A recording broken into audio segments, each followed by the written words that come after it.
So okay, ఇప్పుడు మీరు తీస్తున్న సినిమాలకి జనరేషన్ పరంగా చాలా తేడాలు వచ్చాయి. ఇప్పుడు అంటే మీరు ఏ వెబ్సైట్లలో కనబడరు, సోషల్ మీడియాని మీరు వాడుకోరు. అంటే ఇప్పుడున్న జనరేషన్ మీరు క్యాచ్ చేయాలనుకుంటే అవి అవసరం చాలా. మరి మీరు ఎంతవరకు జనరేషన్ మీరు మంచి మాట చెప్పారండి, చాలా మంచి మాట చెప్పారు. కానీ బ్రదర్ ఏంటో నాకు మెంటల్గా ఇప్పుడు ఫోన్ ఉందా అండి, ఈ ఫోన్ మీరు మెసేజ్ ఇస్తే నాకు చేత కాదు. ఈ బిలీమి మనం తిట్టుకోవద్దు, ఇదేంటి బావరాజ్ చేస్తారని అనుకోవద్దు. మీరు హోల్ హార్టెడ్ ఏం టెల్లింగ్, అబద్ధం ఏం చెప్పాలి, వాట్ నెసర్ టు మీరు ఐ డోంట్ నో. కాన్సన్ట్రేట్ చేస్తే వస్తుంది, కాన్సన్ట్రేట్ చేసేటట్టుగా నా మైండ్ పనిచేయదండి. సో మీరు మెసేజ్ ఇస్తే నాకు చేత కాదు, మీరు మిషన్ కలిస్తే నాకు చేత కాదు. మళ్ళీ ఎవరో మీరు ఫ్రెండ్ రిక్వెస్ట్ చేసి తమ్ముడు ఇందాక మిషన్ చూడమని ఆ నెంబర్ కొడతాను. నాకు కొట్టడం ఎతనో తెలుసు, ఈ బిలీమి. కాబట్టి ఈ వెబ్సైట్లు నేను ఏమి ఫాలో కానండి. ఇవాళ media, social media very big role playing in all over the world.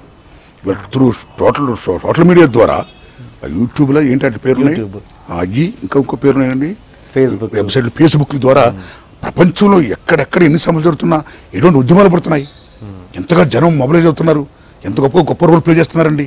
కాబట్టి చాలా గొప్ప మీడియా అండి ఇది. సో దానికి ఇంకా నేను అలవాటు పడకపోవడం అనేది మై బ్యాడ్ లక్ అండి బ్రదర్. యువర్ ఆర్ట్ ఏం telling it's my bad luck. నా చేత కాదు తెలియట్లా, నేను ఇంకా దానికి కనెక్ట్ కాలేకపోతున్నానండి. కనెక్ట్ అవ్వాలి, అది అలవాటు అవుతుంది. ఇంకా మీకు మీ స్పాన్ పెరుగుద్ది. ఓకే, స్పాన్ పెరుగుదల తీసి పాడదెబ్బండి. ఇప్పుడు ఈ స్పాన్ చాలు దేవుడి దేవల్ల. మన ఆంధ్రప్రదేశ్, మన తెలంగాణ నుంచి ప్రపంచంలో తెలుగు జాతి ఎక్కడుందో అన్ని చోట్ల కూడా ఆరు నానముత్తి అంటే ప్రేమగా మన అన్న నానముత్తి అని ప్రేమగా పలకిస్తారు. అంతకంటే ఆనందం కావాలండి. ఎందుకంటే స్పాన్ పడే అసలు తక్కువ నోటి చాలు ప్రజలు. సోషల్ మీడియా అనేది మెకానైజేషన్ డెవలప్ అవుతున్నప్పుడు ఆ యజ్ఞ ఫలాలు సమాజంలో ఉన్న అట్టడి వర్గం చదివారంటాడు ప్రొఫెసర్ అమర్త్య సేన్. కాబట్టి ఇంత గొప్ప యజ్ఞఫలాలు వస్తున్నప్పుడు మారాటలను కూడా వాటిని స్వీకరించాలి, తెలుసుకోవాలి, ఆ యజ్ఞఫలాన్ని అనుభవించాలండి. అనుభవించకపోతే మా బ్యాడ్ లక్ అంతే. అనుభవించుడు అదృష్టవంతుడు, అనుభవించినోడు దురదృష్టవంతుడు. అర్థమైందా బ్రదర్? అది తెలిస్తే నేను కూడా అదృష్టవంతుడు అవుతా. మొన్న ఫేస్బుక్ లో చూశాను, మీరు, రజనీకాంత్ గారు, పవన్ కళ్యాణ్ ముగ్గురు ఫోటోలు వేసి ఈ ముగ్గురు సింపుల్ గా ఉంటారు అలాంటిది సంథింగ్ అట్లా. అలాగే ఓ మహానుభావుడు చెప్పాడు నాకు, మన సంజీవ్ గారు, ఆయన చెప్పారండి ఇలా వేశారని. ఎవరో మహానుభావుడు మా గురించి అలా పెట్టాడట. ఆయన ముందు పెట్టిన మహానుభావుడు నా వందలు చెప్తున్నా. ఇప్పుడు రజనీకాంత్ గారికి, పవన్ కళ్యాణ్ గారికి నాకు కంపారిజన్ వద్దండి. ఇప్పుడు వాళ్ళ స్టైల్లో వాళ్ళు ఉంటారండి. నాకు రజనీకాంత్ గారు పర్సనల్గా బాగా పరిచయం అండి, పవన్ కళ్యాణ్ గారు బాగా పర్సనల్గా పరిచయం అండి. నాకు వాళ్ళిద్దరిలో నచ్చింది ఏంటంటే first of all simplicity. Best human being is the best communist అంటాడు మార్క్స్. రజనీకాంత్ గారిలో గొప్ప హెల్పింగ్ నేచర్ ఉందండి, పవన్ కళ్యాణ్ గారిలో గొప్ప హెల్పింగ్ నేచర్ ఉంది. కాబట్టి ఎవరిలో అయితే హెల్పింగ్ నేచర్ ఉండదో వాళ్ళే మంచోళ్ళు నా ఫీలింగ్ అండి. సెల్యూట్ వాళ్ళిద్దరికి. ఇద్దరు కూడా సింపుల్గా ఉంటారు, వాళ్ళ లైఫ్ స్టైల్లో ఉంటారండి. నేను నా లైఫ్ స్టైల్ నేను ఉంటాను బ్రదర్.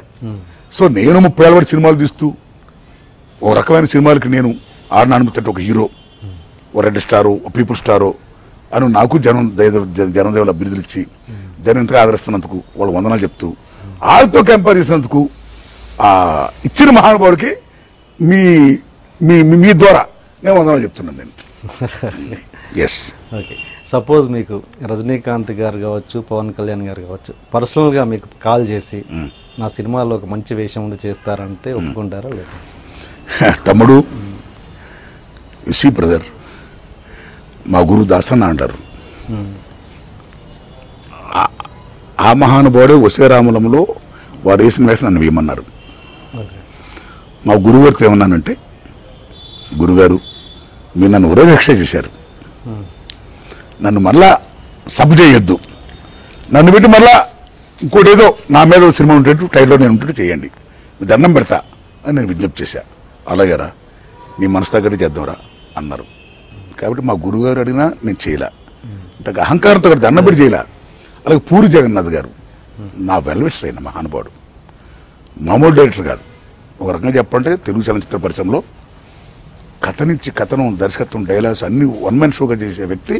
అటు చిన్న బడ్జెట్లా, భారీ బడ్జెట్లో ఏదైనా సరే పలానా టైంలో నేను స్టార్ట్ చేస్తున్నాను, పలానా టైంలో నేను హిట్ కొడతానని అలా ఛాలెంజ్ చేస్తూ సినిమాలు తీస్తూ వస్తున్న ఏకైక డైరెక్టరు పూరి జగన్నాథ్ అండి.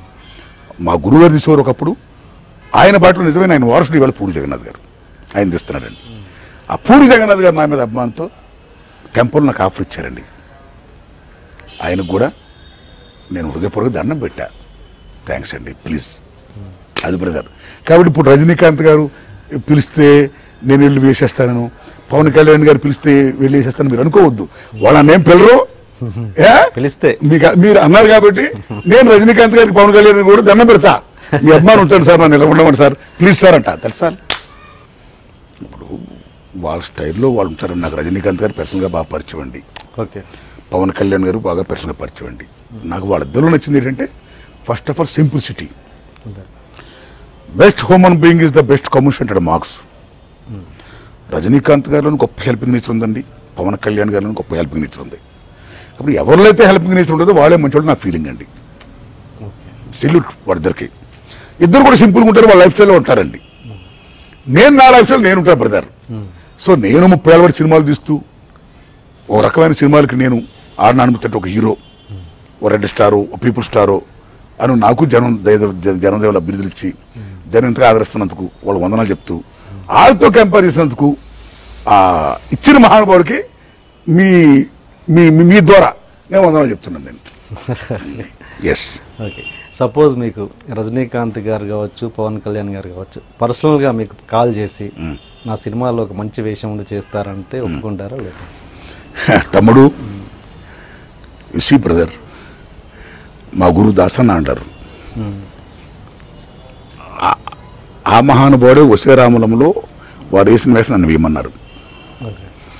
మా గురుగారితో ఏమన్నానంటే, గురుగారు మీరు నన్ను ఉరవేక్ష చేశారు, నన్ను మళ్ళా సబ్ చేయొద్దు, నన్ను పెట్టి మళ్ళా ఇంకోటి ఏదో నా మీద సినిమా ఉండేట్టు టైట్లో నేను ఉంటే చేయండి, మీ దండం పెడతా అని నేను విజ్ఞప్తి చేశా. అలాగేరా నీ మనసు తగ్గట్టు చేద్దాంరా అన్నారు. కాబట్టి మా గురువుగారు అడిగినా నేను చేయలే, అంటే అహంకారంతో దండం పెట్టి చేయలే. అలాగే పూరి జగన్నాథ్ గారు నా వెల్విషర్ అయిన మహానుభావుడు, మామూలు డైరెక్టర్ కాదు. ఒక రకంగా చెప్పాలంటే తెలుగు చలనచిత్ర పరిశ్రమలో కథనం, దర్శకత్వం, డైలాగ్స్ అన్ని వన్ మ్యాన్ షోగా చేసే వ్యక్తి. అటు చిన్న బడ్జెట్లా భారీ బడ్జెట్లో ఏదైనా సరే పలానా టైంలో నేను స్టార్ట్ చేస్తున్నాను, పలానా టైంలో నేను హిట్ కొడతానని అలా ఛాలెంజ్ చేస్తూ సినిమాలు తీస్తూ వస్తున్న ఏకైక డైరెక్టర్ పూరి జగన్నాథ్ అండి. మా గురువుగారు తీసేవారు ఒకప్పుడు, ఆయన బాటలో నిజమైన ఆయన వారసుడు ఇవాళ పూరి జగన్నాథ్ గారు ఆయన తీస్తున్నాడండి. ఆ పూరి జగన్నాథ్ గారు నా మీద అభిమానంతో టెంపుల్ నాకు ఆఫర్ ఇచ్చారండి. ఆయనకు కూడా నేను హృదయపూర్వక దండం పెట్టా, థ్యాంక్స్ అండి ప్లీజ్. అది బ్రదర్. కాబట్టి ఇప్పుడు రజనీకాంత్ గారు పిలిస్తే నేను వెళ్ళి వేసేస్తాను, పవన్ కళ్యాణ్ గారు పిలిస్తే వెళ్ళి వేసేస్తాను మీరు అనుకోవద్దు. వాళ్ళని ఏం పిల్లరు పిలిస్తే మీరు అన్నారు కాబట్టి నేను రజనీకాంత్ గారికి పవన్ కళ్యాణ్ కూడా దండం పెడతా, మీ అభిమానం ఉంటాను సార్, నన్ను ఇలా ఉండమని సార్ ప్లీజ్ సార్ అంట. తెలుసా మీరు ఓకే, మీ లైఫ్ స్టైల్ గురించి చెప్పారు, అయినా మళ్ళీ ప్రశ్న అడుగుతున్నాను.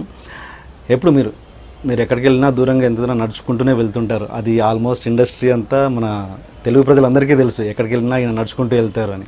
అంటే ఏంటి మీరు అంటే కారు అలాంటివి కొనుక్కోవద్దనా, లేకపోతే ఏంటి అసలు మీ మైండ్ సెట్ ఏంటి?